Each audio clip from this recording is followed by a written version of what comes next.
दोस्तों नमस्कार, मैं जगन्नाथ गौतम देश रोजाना यूट्यूब मंच पर आपका स्वागत है। दोस्तों, मुद्दे की बात में आज हम चर्चा करेंगे उत्तर प्रदेश की राजनीति की, या यूं कहिए कि बसपा बनाम इंडिया गठबंधन की। दोस्तों, आपको मालूम है कि यदि कोई टेक्निकल उलझन नहीं आई, जो कि कई मुद्दों पर सुप्रीम कोर्ट में सुनवाई चल रही है और दो जो नए चुनाव आयोग घोषित किए गए हैं आज, उनके खिलाफ भी, और जो चुनावी बॉन्ड हैं उनके खिलाफ भी जो मामला सुप्रीम कोर्ट में पेंडिंग है, और जिस तरीके से सुप्रीम कोर्ट की डांट के बाद एसबीआई ने उन सब नामों का खुलासा करने का वचन दिया, और माना जा रहा है कि कल 15 मार्च को एसबीआई उन सब नामों की घोषणा कर देगा कि किस आदमी ने, किस कॉरपोरेट ने, किस बिजनेसमैन ने, किस उद्योगपति ने किस पार्टी को कितना चंदा दिया। तो इससे दो मामलों में वर्तमान केंद्रीय सरकार कुछ असहज है, और यदि कोई और ज़्यादा पंगा नहीं पड़ा तो उम्मीद की जा रही है कि 15 मार्च के बाद यानी अगले सप्ताह देश में लोकसभा चुनावों की घोषणा कभी भी हो सकती है। तो दोस्तों, मैंने जैसा कि शुरू में कहा कि ये चर्चा लगातार राजनीतिक गलियारों में है कि मायावती अंततः इंडिया गठबंधन के साथ आ ही जाएंगी, और जो उनको करीब से जानने वाले हैं या मानने वाले हैं वो दावा कर रहे हैं कि मायावती बहुत ही हार्ड बार्गेनर है, उनकी पर्दे के पीछे वार्ताएं चल रही हैं, और जैसे ही चुनावों की घोषणा होगी और उन्हें उस दौरान ये कोई डर नहीं रहेगा कि वर्तमान सरकार उनके खिलाफ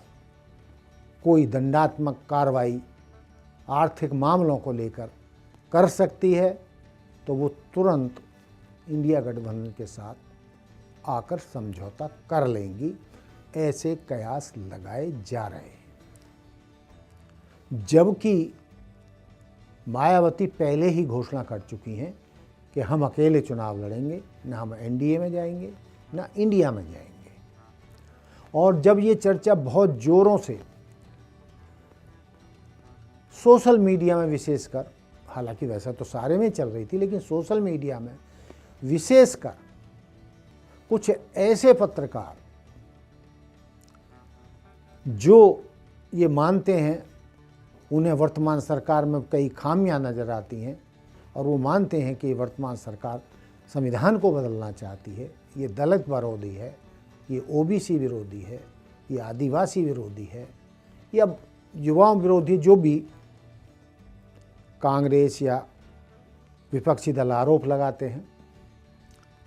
और उन आरोपों की जो पत्रकार, बड़े देश के जाने माने पत्रकार जो कई चैनलों में भी रहे हैं और बड़े बड़े मीडिया हाउस के संपादक भी रहे हैं, एक बड़ा तबका है उनका जो ये मानते हैं कि ये सरकार संविधान को बदलना चाहती है और हिंदुत्व को जबरन लादना चाहती है, जबकि हमारे देश का संविधान सेकुलर है। तो इसीलिए चूंकि बाबा साहब के संविधान को ख़त्म करने की बातें आरएसएस और भाजपा की तरफ से अक्सर आती रही हैं, तो इसलिए उस तबके को, कांग्रेस को और विपक्षी दलों को ये उम्मीद है, क्योंकि ये लड़ाई संविधान को बचाने की है, ये आरक्षण को बचाने की लड़ाई है, या ये ओबीसी, एससी, दलित सबको उनके असली हक दिलाने की लड़ाई है, इसलिए मायावती को इंडिया गठबंधन के साथ आना चाहिए और उसके लिए उनके मीडिया में प्रयास जारी रहते हैं। एक प्रोफेसर रविकांत हैं जो लखनऊ विश्वविद्यालय के प्रोफेसर हैं, उनका संभवतया मायावती जी से और बसपा से करीबी रिश्ता रहा है और वो मायावती के एक तरीके से समर्थक भी रहे हैं, उनकी पैरवी करते रहे हैं, चाहे कोई छोटा चैनल हो या बड़ा चैनल हो, सोशल मीडिया हो। तो उन्होंने पिछले दिनों कई बार कहा था, जब मायावती ने अभी 2-4 दिन पहले फिर एक्स पर अपना जो ट्वीट किया था कि ये जो अफवाहें चल रही हैं ये गलत हैं,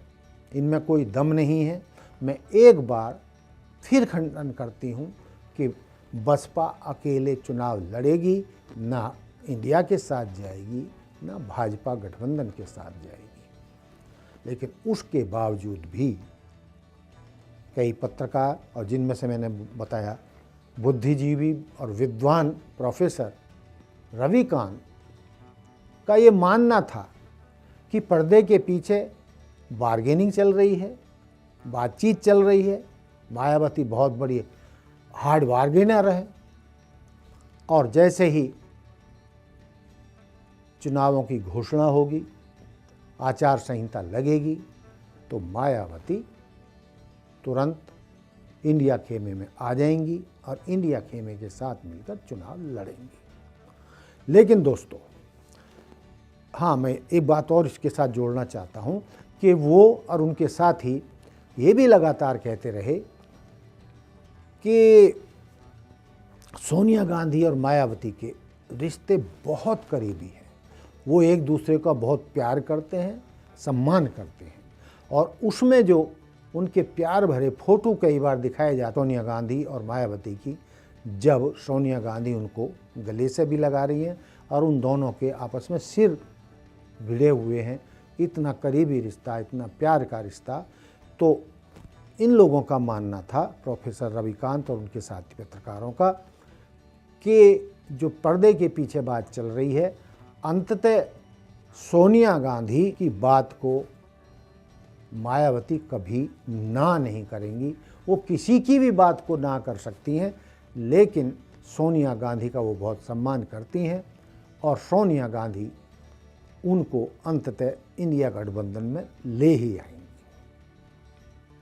लेकिन दोस्तों, प्रोफेसर रविकांत और उनके सभी साथियों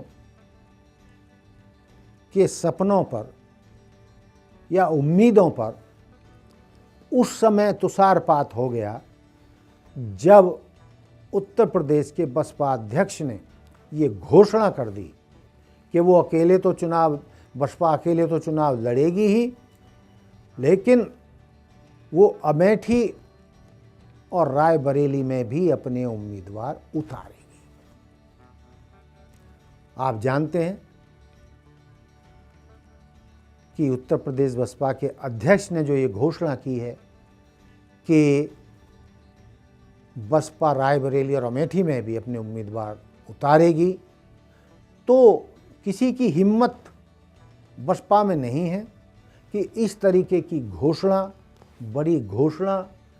बिना मायावती के इशारे के कोई भी नेता बसपा का कर दे। तो मेरा कहने का मतलब है कि अब कोई ऐसी संभावना बची नहीं है कि मायावती इंडिया गठबंधन के साथ आएंगी और जो ये घोषणा कर दी गई है कि वो ना केवल अकेले चुनाव लड़ेंगी बल्कि अमेठी और रायबरेली में भी अपने उम्मीदवार उतारेंगी, गांधी परिवार के उम्मीदवारों के खिलाफ, चाहे वो जिसको भी गांधी परिवार से खड़ा करें। तो दोस्तों, ये मुद्दे की बात थी कि मायावती का इंडिया गठबंधन के साथ आना मुमकिन नहीं बल्कि नामुमकिन है। लेकिन मैं अपनी बात समाप्त करने से पहले यह और बता दूं कि बहुत सारे लोगों का, हालांकि मायावती के भक्तों की कमी नहीं है, हजारों में है, लाखों में है, लेकिन ऐसे भी लोग हैं जो मायावती और बसपा के सपोर्टर रहे हैं, जो ये मानते हैं कि मायावती जी को संविधान को बचाने के लिए, आरक्षण को बचाने के लिए और बहुत सारे मुद्दे हैं, तो उस लिहाज से उन्हें इंडिया गठबंधन और कांग्रेस के साथ मिलकर चुनाव लड़ना चाहिए।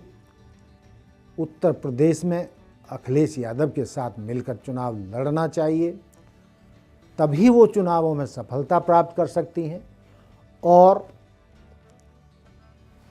संविधान को बचाने में अपनी अहम भूमिका निभा सकती हैं। दलितों, पिछड़ों, ओबीसी के जो सवाल हैं उनके समाधान को, उनका समाधान तभी किया जा सकता है जब वो किसी भी कीमत पर कोई ऐसा फैसला ना लें जिससे कि भाजपा को फ़ायदा होता हो और विपक्ष और इंडिया गठबंधन को नुकसान पहुंचता हो। तो दोस्तों, बेशक ये सारी बातें सही हैं। दलित बुद्धिजीवी ये मानते हैं कि आरएसएस और भाजपा का रवैया दिल से SC, ST, OBC को आगे बढ़ाने का नहीं है। वो हिंदू राष्ट्र बनाना चाहते हैं, संविधान को नष्ट करके। यदि उन्होंने 400 सीटें जीत लीं, जो कि संभव नहीं है, तो निश्चित रूप से हमारे देश का नया संविधान लिखा जाएगा और यदि ऐसा हुआ तो मायावती भी उसकी बहुत बड़ी दोषी ठहरा ही जाएंगी।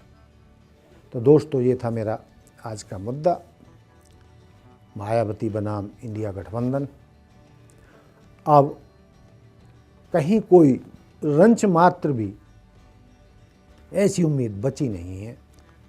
कि मायावती चुनावी घोषणा होने के बाद भी इंडिया गठबंधन के साथ आएंगी। और ये चैप्टर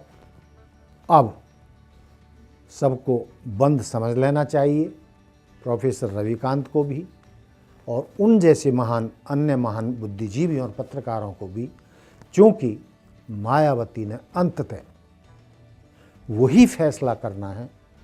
जिससे भाजपा को फायदा पहुंचे और उन पर कोई आंच ना आए। दलित, पिछड़े, आदिवासी गए घुइयां के खेत में, उन्हें कोई मतलब नहीं है, ऐसा कई लोगों का मानना है। कई लोगों का ये भी कहना है कि यदि वो इंडिया गठबंधन के साथ मिलकर चुनाव लड़ती हैं पूरे देश में, तो वो कम सीटों पर लड़ पाएंगी, जबकि उन पर आरोप लगता रहा है कि वो उम्मीदवारी बेचती हैं, यानी टिकट बेचती हैं। ऐसा कथित रूप से उन पर आरोप लगाया जाता है, जो जैसी सामने वाले की उम्मीदवार की हैसियत हो उस लिहाज से करोड़ों तक में वो टिकटें बेचती हैं। यदि वो गठबंधन करके चुनाव लड़ेंगी तो उनके उम्मीदवारों की संख्या सीमित हो जाएगी और जो वो उम्मीदवारों से कथित रूप से मोटा धन वसूलती हैं टिकट देने के लिए, तो उनकी जो वो कमाई है उसमें खलल पड़ेगा, वो कम हो जाएगी। तो इसलिए भी उन्हें अकेले चुनाव लड़ने में फ़ायदा है, बेशक उनके उम्मीदवार जीतें या ना जीतें। और फिर अंत में ये बात कहते हुए कि जो बहुत सारे लोगों का मानना है, बुद्धिजीवियों का मानना है कि कहीं ना कहीं मायावती जी की अंटी संटी भाजपा के साथ है और इसीलिए वो अकेले चुनाव लड़ना चाहती हैं। अब इस बात में कितनी सच्चाई है कि उनकी कोई ना कोई नस भाजपा ने दबा रखी है या उनकी कोई ऐसी धमकियां हैं कि यदि उन्होंने इंडिया गठबंधन या किसी के भी साथ मिलकर चुनाव लड़ा तो उनके खिलाफ कठोर कार्रवाई की जा सकती है। तो दोस्तों ये तो मैं नहीं जानता, लेकिन राजनीतिक गलियारों में ऐसी चर्चा अवश्य है। तो दोस्तों देखते रहिए देश रोजाना। कल फिर मिलते हैं एक नए मुद्दे के साथ नए एपिसोड में। जय हिंद, जय भारत, जय संविधान। धन्यवाद, नमस्कार। हमारे साथ जुड़े रहने के लिए देखते रहिए देश रोजाना का YouTube चैनल सब्सक्राइब कीजिए। साथ ही देश रोजाना की खबरें सबसे पहले देखने के लिए प्रेस कीजिए बेल आइकन।